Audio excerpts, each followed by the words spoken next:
సురకుల శ్రేష్టం సుబ్రహ్మణ్యం నరకుల దీపం సుబ్రహ్మణ్యం వరగుణశీలం సుబ్రహ్మణ్యం శివ శివ హర హర సుబ్రహ్మణ్యం సుబ్రహ్మణ్యం సుబ్రహ్మణ్యం షణ్ముఖనాథ సుబ్రహ్మణ్యం హర హర శివ శివ సుబ్రహ్మణ్యం శివ శివ హర హర సుబ్రహ్మణ్యం వల్లి మనోహర సుబ్రహ్మణ్యం వరదాయకర సుబ్రహ్మణ్యం వల్మీకవాసినే సుబ్రహ్మణ్యం శివ శివ హర హర సుబ్రహ్మణ్యం సుబ్రహ్మణ్యం సుబ్రహ్మణ్యం షణ్ముఖనాథ సుబ్రహ్మణ్యం హర హర శివ శివ సుబ్రహ్మణ్యం శివ శివ హర హర సుబ్రహ్మణ్యం మయూరవాహన సుబ్రహ్మణ్యం కేయూరహార శోభిత దేవం సింధూర తిలక విరాజిత వేలం శివ శివ హర హర సుబ్రహ్మణ్యం.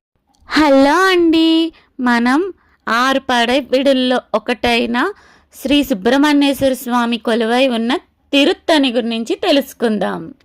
తమిళనాడులోని తిరుత్తని తిరువళ్ళూరు జిల్లా మురుగన్ సుబ్రహ్మణ్యేశ్వర స్వామి యొక్క 6 నివాసాలలో 6 పదవీడుల్లో ఒకటి. సురపద్ముని వధించి తరువాత మురుగన్ తన కోపాన్ని తగ్గించుకొని శాంతించిన ప్రదేశం ఇదే. ఈ క్షేత్రాన్ని తణిగై లేదా శాంతిపురి అని కూడా పిలుస్తారు.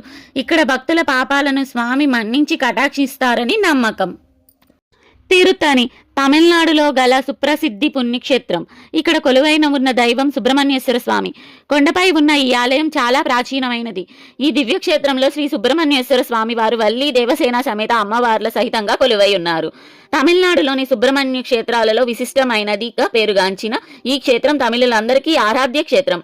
తమిళులు ఇష్టదైవంగా ఇలవేల్పుగా పూజించుకుంటున్న సుబ్రహ్మణ్యేశ్వర స్వామి ఇక్కడ మురుగ పెనుమార్లుగా పూజలు అందుకుంటున్నారు. శ్రీవారు వెలిసి ఉన్న కొండను ఇరుప్రక్కల యందు పర్వత శ్రేణులు వ్యాపించి ఉన్నాయి. ఉత్తరం గల పర్వతం కొంచెం తెల్లగా ఉండటం వలన దీనిని బియ్యపు పిండి కొండ అని పిలుస్తారు. దక్షిణం వైపు గల కొండ కొంచెం నల్లగా ఉండటం వలన దానిని గానుగ పిండి కొండ అని పిలవడం జరుగుతుంది. సుబ్రహ్మణ్యేశ్వర స్వామి దేవతలను మానవుల బాధలను పోగొట్టడానికి సురపద్మునితో యుద్ధం చేసిన అనంతరం వల్లీదేవిని వివాహం చేసుకోవడానికి బోయకుల రాజులతో చేసిన చిన్న పోరు ముగిసిన అనంతరం శాంతించి ఇక్కడ ఈ క్షేత్రంలో కొలువై ఉండటానికి ఇక్కడ స్థల పురాణాల ద్వారా అవగతమవుతుంది. స్వామి శాంతించి ఇక్కడ కొలువయ్యాడు కనుక ఈ క్షేత్రానికి తనిగై లేదా శాంతిపురి అని పేరు వచ్చింది. అలాగే తనిగా అనే పదానికి మన్నించుట లేదా ఓదార్చుట అని అర్థం చెబుతారు. స్వామి భక్తుల తప్పులను పాపాలను మన్నించి కటాక్షిస్తాడు కనుక ఈ క్షేత్రానికి తిరుత్తని అని పేరు వచ్చింది.